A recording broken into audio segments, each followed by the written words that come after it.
Australia's economic slowdown. Let's have a look. Hello everyone, I'm Florian Heise and welcome to another episode of Heise Says. Still going through my morning stein when I thought we'd look at this article. The RBA notes unexplained reasons beyond the drought are slowing the Australian economy. The RBA can't explain why the Australian economy is slowing down. Shock, horror, gasp. These central planners, they know everything about the emergent system that's the economy. They can control it like a finely tuned machine, like every centrally planned economy throughout the history of humanity. Oh wait, no, never has. Let's have a look at this article. So the RBA notes unexplained reasons beyond the drought are slowing the Australian economy. Reserve Bank Governor Philip Lowe has acknowledged his office doesn't fully know why Australia's economy is growing so slowly. Doesn't fully know why Australia's economy is growing so slowly. Now, while I have a shot of coffee, perhaps you could let us know in the comments your theories as to why the Australian economy isn't growing. And some survey results that say 82% of people think we're in a recession. You know, just share them while I need my morning shot. It's good. I've chilled it actually. Had it in the fridge overnight. It's extra good. You don't need to go to some posh Starbucks to get your coffee hit. Remember when Starbucks was new? Like a thumbs up if you remember that, if you're that old. Reserve Bank Governor Philip Lowe believes the drought is contributing to slower growth in the Australian economy, but has acknowledged that other reasons for the slowdown have come as a surprise. In a speech to the Armidale Business Chamber on Tuesday night, Dr. Lowe said the extremely dry conditions have led to a fall in Australia's farm output in the past 2 years and a sharp drop in farm income. Well, there you go. There's a I'd say something that needs to be planned for in the future to kind of perhaps store additional water for longer term protection. The drought has also put upward pressure on food prices, especially bread, milk and meat, Dr. Lowe added. These difficult conditions have contributed to the weakness in overall household incomes and consumptions, and the effects are particularly felt in regional communities. He said in Armidale on Tuesday night. They've already said that. We're all hoping that the drought breaks soon. We had a bit of rain in Brisbane the last few days, but then again, it's so far away from where you drive out to Warwick. There, last time I was there, and everything is dead. Everything's dead. So here, a solar-powered windmill stands in a drought-affected paddock as rain clouds move overhead. Okay, cool. Is the windmill powered by the solar energy as a complement to the wind? I mean, that's kind of an iconic Australian image nowadays, isn't it? He acknowledged the RBA doesn't fully know why the economy is growing so slowly. Well, does that give anyone any faith in their abilities to plan for the future? I think this is just a sign that when you have an organization like the RBA, they can never be fully abreast with a complex emergent system that is the economy. It's not possible. Remember, all the data they're basing their decisions on is out of date by the time they get it. It's not like they've got real-time data that they can respond to instantly. Just look at the unemployment figures. It's done by surveys. So, part of the slowing in the Australian economy remains unexplained, he said. We're seeking to understand what is going on here. It is possible that it is just measurement noise, but we can't yet rule out something more structural. Dr. Lowe pointed to the US-China trade dispute, Brexit, tensions in the Middle East, Hong Kong, and between Japan and South Korea as having disruptive effects on international trade. And in another video I looked at today, we can see that Chinese tourism to Australia is decreasing significantly, and that's due to the slowdown in their domestic economy. And our treasurer is pinning all hopes that domestic demand for our natural resources will continue the benefits Australia's reap from China's growth. I am less optimistic, probably because I'm reading too many of these things and just, I'm a cynical bastard. So, over the past year, there's been no growth at all in international trade, despite global economy growing at a reasonable rate. No growth at all. In the face of this uncertainty, it is not surprising that many businesses are preferring to wait before committing to significant investments.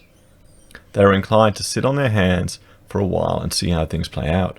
The governor noted, while there isn't an expectation of a return to strong economic growth, the RBA is forecasting growth to pick up as a result of lower interest rates, tax cuts, and depreciation of the Australian dollar and infrastructure spending. Okay, let's bring up one of my favorite websites, the Observatory of Economic Complexity. We'll have a look at Australia here. Now, the problem with the dollar going down, well, there's two sides to any coin. The benefit is all of these items here that we're exports will be more appealing to a global market. But all of these things that we're importing, all of these things here, are going to be more expensive. And that will have a cost of living impact on the average Australian. Particularly refined petroleum. Oh, hang on.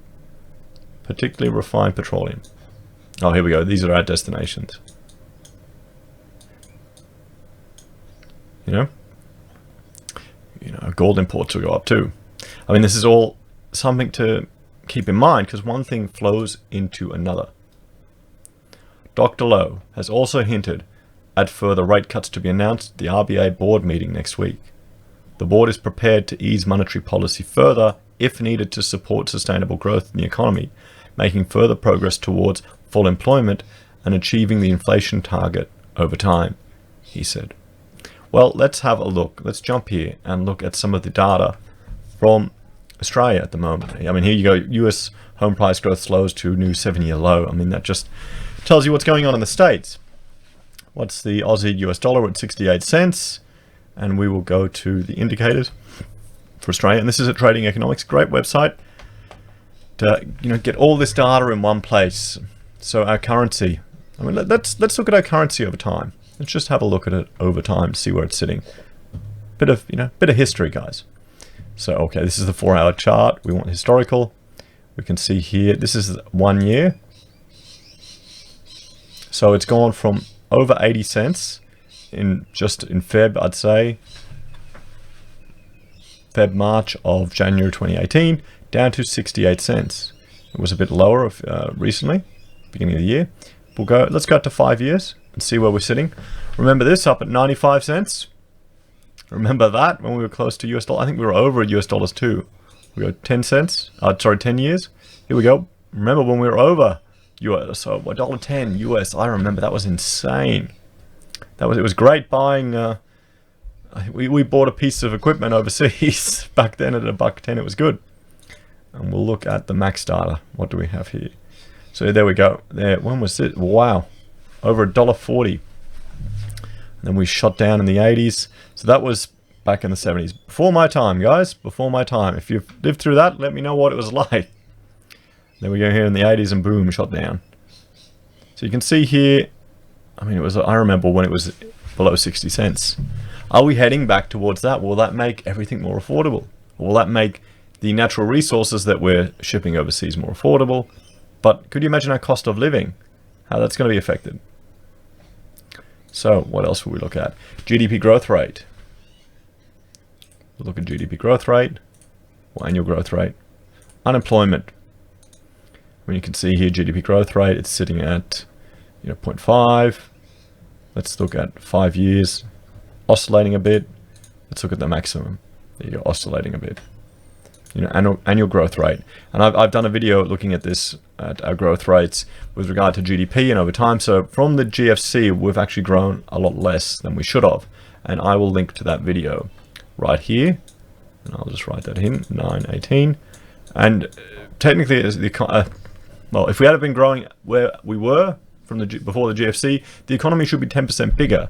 So economic growth has been depressed over that period of time. That's another way to think of a depression.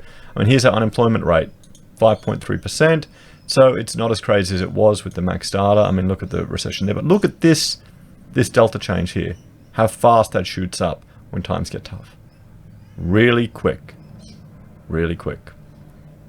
So guys, you know, I think there is a lot beyond the control of our central planners in the economy, of the Reserve Bank, and of the government.